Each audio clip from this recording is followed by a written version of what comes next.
dhammaanteen waxaa farxad weyn inoo ah inuu maanta inoo soo dhammaaday ilaahay idankii shaqadaa maanta aan hayno uu ku dhammaanayo jidkii u dhexeeyey Dila Boorama jidkaasoo ka koobnaa 24 kiiloomitir 8 kiiloomitir ee ugu horreeyey waxa fangareeyey mujtamaca ku nool Boorama kambaniyada waaweyn qaar ka mid ah kambaniyada waaweyn ee Somaliland iyo qulbajooga 16 kiiloomitir ee ka dambeeyey oo kaan maanta gacanta ku hayneen gabagabeynayno ku jiro waxa bixisay xukuumadda madaxweynaha ka yahay Axmed Maxamed Maxamuud Siilaanyo madaxweyne ku-xigeenka ka yahay Cabdiraxmaan Saylici runtii aad baan ugu mahadnaqaynaa waxaan leenahay waajibkiina waad gudateen ballanqaadkii bulshada aad u qaateenna waad fuliseen waxaan rajaynaynaa inuu miisaanka xasanaadka ee baynagu daro intii ka soo shaqaysay waxaan rajaynaynaa inuu mujtamaca anfaco dariiqa wada tiino dhibaatada badan uu ku hayay mujtamaca lama balay karo dadku markay dila soo gaadhaan ayay niyad jabi jireen intay dila ku yimaadiin dila iyo Hargeysa inta u dhaxaysa intuu socodku ka qaato wuxuu ka qaadanayay inta u dhaxaysa Dila Boorama oo ahayd 24 kiiloomitir runtii dhibaato badan baa lagu qabay waxa mahad weyn leh Ilaahay subxaanahu wa ta'ala mashruuca khayrigeena waafajiyay inoo sakhiray inoo khatimay mahadiisa ma koobi karayno Ilaahay waxaan rajaynaynaa inuu kuwan iyo kuwa kalaba oo Ilaahay idankii inoo sakhiro khayr badan baan Ilaahay subxaanahu wa ta'ala ka rajaynaynaa xukuumadeennuna maanta horumarka oo soo jeedaa khaasatan dariiqyaduna waa halbowlaha nolosha runtii odayaal badan baa ag jooga waxaan hadalkii ku soo koobayaa maanta mashruucii Dila Boorama halkaas uu inoogu khatimay Ilaahay mid kale oo khayr badan haddana gacanteena mahad weyn u celinaynaa wasiirka madaxtooyada Xirsi Xaaji Xirsi Cali Xaaji oo runtii wasiirka dariiqyada iyo mashaariicda noocaani ay hoos tagaan يعني kaalinta mugale ninkaasi ka qaatay ilaahayna uu og yahay anaguna waan ognahay shaahid waxaanu ka nahay يعني ixtiraamka uu nasiinayay markaanu mashruuca uu la tagno iyo mar walba hawshaas sidoo noo garab taagnaa aad iyo aad baan ugu mahadnaqaynaa khayr badanna ilaahay xaqiisa ugu rajaynay sidoo gudoomiye sheegay maxaan noo soo dhameystiray maanta dariiqii maxaan ku raxway Dila Boorama oo hawsha maanta socota insha Allah ta'ala ay ku gabagaboobi doonto runtii ma noqon doonto maxaan ku raxway ugu dambeeyay ee ururka sarda uu qabto hawlo fara badan ayaa na sugaya oo runtii maxaan ku baahan in wax laga qabto oo dhinacyo badan taabanaya bacda Allah subhanahu wa ta'ala ma hadda ilaahay dabadeed waxaan mahad gaar u soo jeedinaynaa xukuumadda Somaliland ee madaxweynaha ka yahay Axmed Maxamed Maxamuud Siilaanyo iyo madaxweyne ku-xigeenka Cabdiraxmaan Ismaaciil Saylici iyo runtii cid kasta oo maxaan ku raxweeye dariiqan wax ka qayb qaadatay dariiqaas sidoo gudoomiye sheegay waxa weeye intuu ka koobnaa waa la sheegay anigu waxaan maxaan ku raxweeye kelmad kale ku darayaa horta Ilaahay subhanahu wa ta'ala maxaan ku raxweeye ha ka siiyo maxaan ku raxweeye abaalkiisa qof kasta dariiq wax ku darsaday kii dhagax maalin ka qaaday maxaan ku raxweeye Ilaahay subhanahu wa ta'ala waxay abaalkiisa ka siiyo waxaan saydin leeyahay hawsha maxaan ku raxweeye dariiqyadu waa fara badan yihiin cid kasta oo halkan maxaan ku raxweeye wanaag iyo sharaf kula baxdayna way idin sugaysaa intii in la mid ah inaad ka sii badisaana waanu jecelahay waxaanu maxaan ku aad iyo aad idinku gobaadinaynaa oo maxaan ku raxweeye aanu idinku maxaan ku dhiiri gelinaynaa sida wanaagsan maanta maxaan ku xataa dadkii la xijaclay bay barteen haddii maanta dariiqa dhagax weyn uu yaallo gaariga ugu horeeya joogsanaya oo dariiqi ka qaadaya iyaduna waa sharaf waxaan leenahay markaa maxaan ku raxweeye dariiqyo fara badan iyo maxaan ku dadaal fara badan waa jira ha loo diyaar garoobo cid kasta oo maxaan ku raxweeye wax kula baxday dariiqana ilaahay baa subxaanahu wa ta'ala ka abaal marinayna annagu haddaan asardnahayna xilkii ay ummaddu noo egmatay aanu annagu waliba maxaan ku runtii isxil saarnay markii ugu horeysay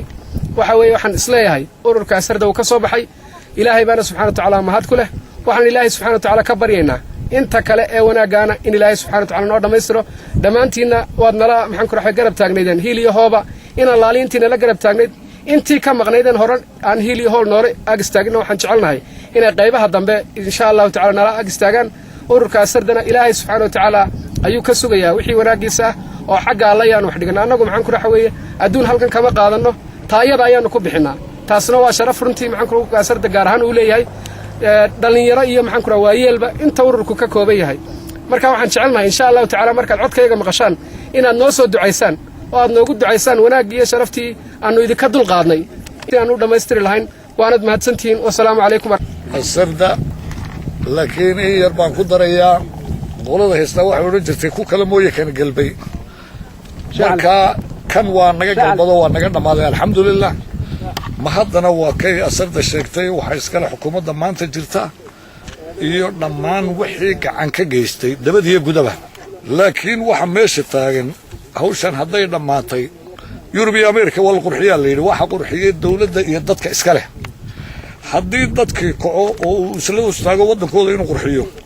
xukuumaddiina maanta ogoshahay boqolkiiba boqol inay garab qabato dadkii hadda jaaniskii ilaahay laga doonayay maantuu taagan yahay marka waxaan leeyahay horta dadweynaha idinku dawladdiinnii isgarab taaga oo waxaad isku garab taagtaan qaadhaan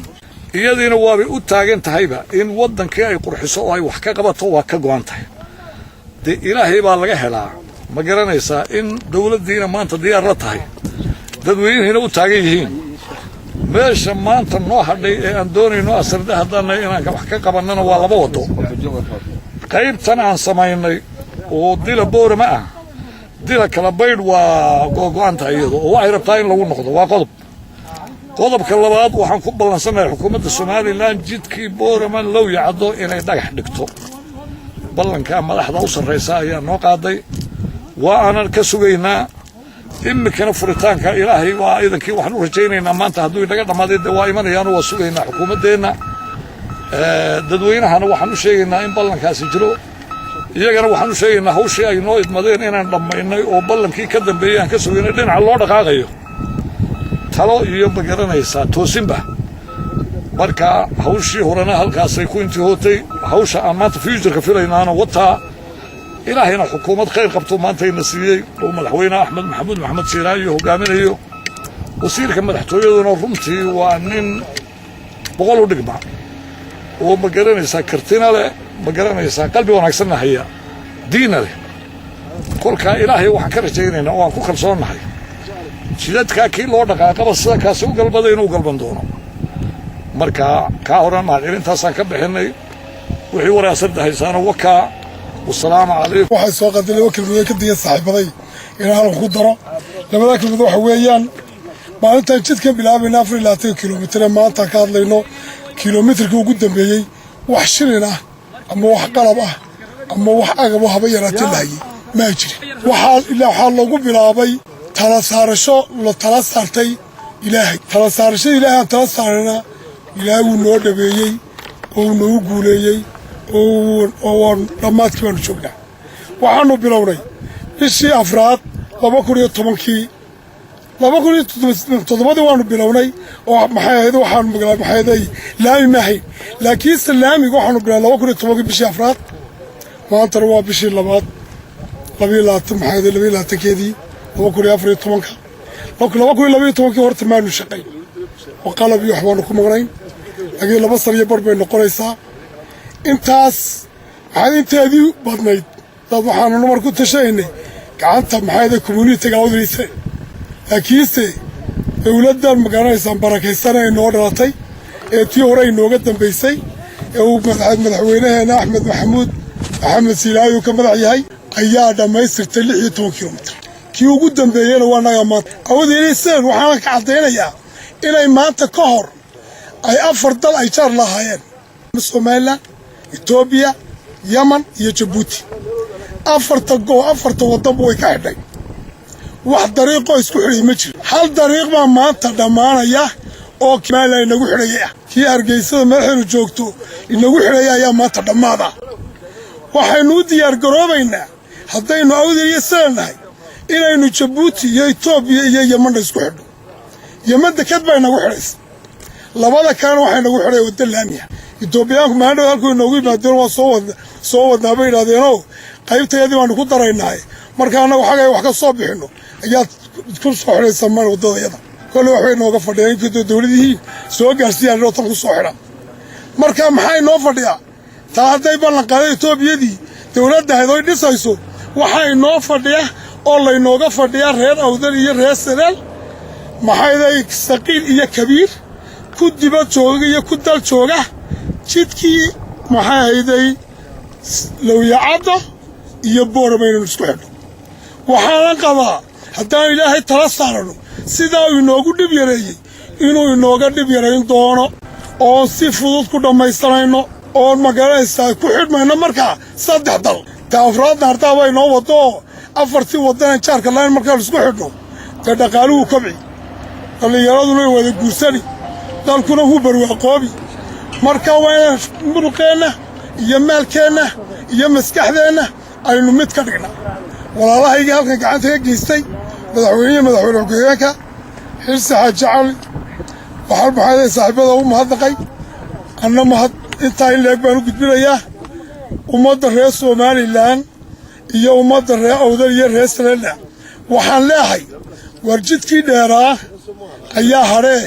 ku diyaar garooba 24 kiiloomitir ah ee isku xidheeyay Boorama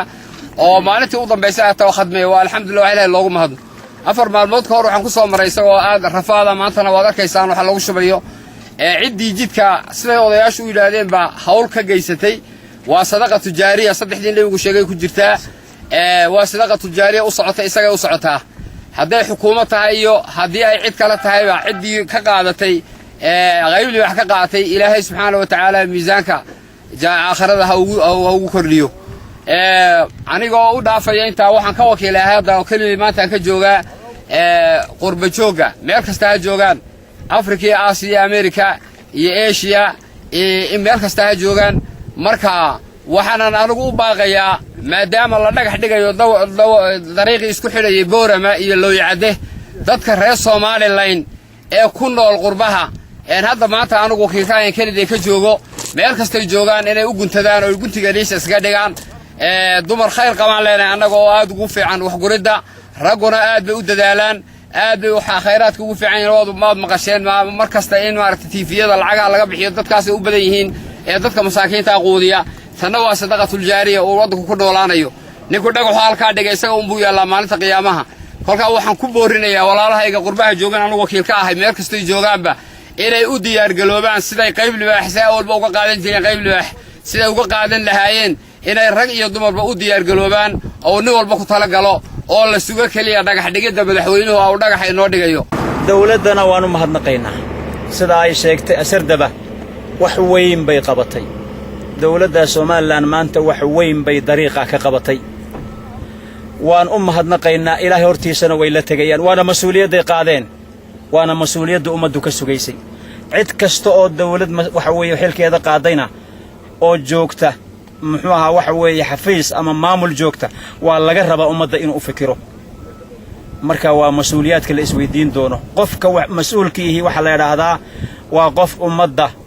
ummaddu shaqaale u yahay ummaddu u shaqeeya madaxweynaha ka soo bilow ilaa xafiiska u hooseeya ka joogay waa shaqaale ummadad weey ummaddu inay la xisaabtanto oo maxaad noo qabata ay tiraahdo ilaahayna uu la xisaabtami amaama Allah iyo amaama naas xisaabba sugaysa marka qof walba inuu xisaabta sugay la xisaabtami doono inuu waxa weey sidoo uga bixi lahaa oo ka fikiro u dadaalo way ummadiisa marka runtii waxa weey maanta waxay aan rabnaa inaan u ducayno kaliya hawsha inoo dhammaystirantay raggii qabtay ilaahay ha barakeeyo dawladdii garab gashay oo ku saaciday oo ku kaalmaysay oo niyadda u dajisay oo waxa weeye maartay dhiirinada siisay oo ballankeedii ka soo baxdana ilaahay ha barakeeyaan iyadana dhammaan shacbigii iyaguna wadada qayb ka qaatay Allah barakeeyo maalkooda Allah barakeeyo cidii wax ku bixisay cimrigooda Allah barakeeyo amalkooda Allah ka aqbalo awlaadooda Allah barakeeyo inay ummadda wax u qabtaan ay sida iyo si ka sii badan u sii qabtaan ilaahay waafajiyo aad iyo aad baad ma santihiin